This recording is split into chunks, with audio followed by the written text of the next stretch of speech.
WUHAN iyo dagaalka COVID-19. WUHAN waa magaalo weyn oo ay ku nool yihiin 11 milyan. waana bartamaha waddanka China. waxay caasimad u tahay gobolka Hubei. waxa la aaminsan yahay in ay tahay magaaladii ugu horreysay ee lagu arko caabuqa coronavirus.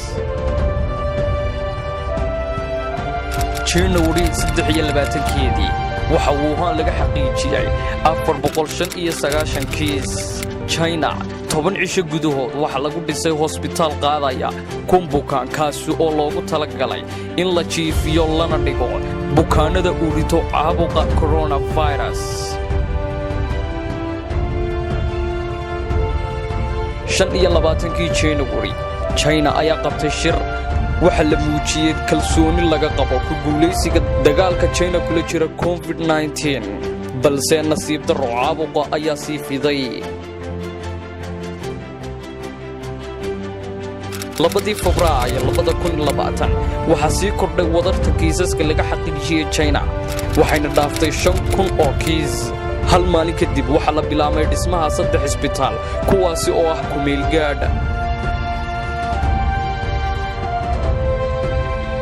taariikhdu markii ahayd 7 Febraayo xukuumadda China ayaa wacday gobolada iyo degmooyinka 19 gobol si dawo ugu diraan magaalooyinka gobolka Hubei.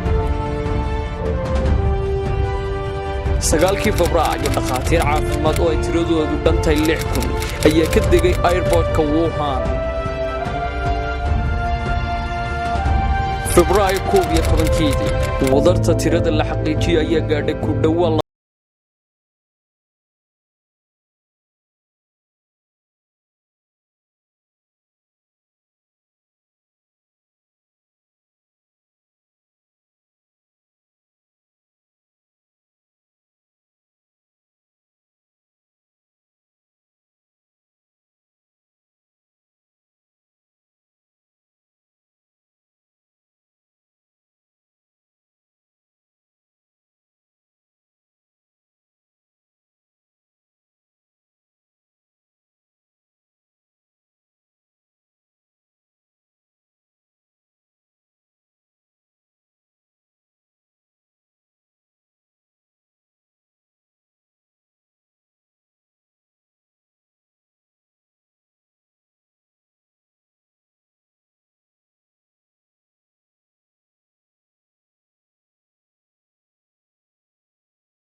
sida maalinlaha ah ayaa ka kacday 8 milyan waxayna gaadhay 50 milyan.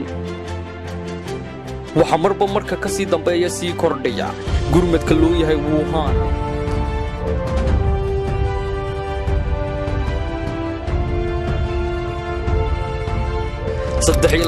Febraayo kiisaska ayaa gaadhay 46,607 kiis. China ayaa diray in ka badan 330 kooxood oo caafimaad ah. waxa lagu daray 44,600 oo daawo ah.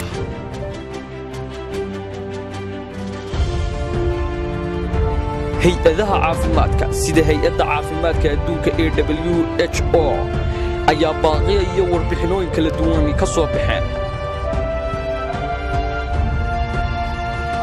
difaacanka WUHAN ilaalinta dedaallada China iyo adduunka ayaa weli noqon mid midho dhala balse nasiib darro waxa weli sii fidaya kiisaska coronavirus ee adduunka isagoo hadda u gudbay wadamo badan oo Yurub iyo dunida ka mid ah.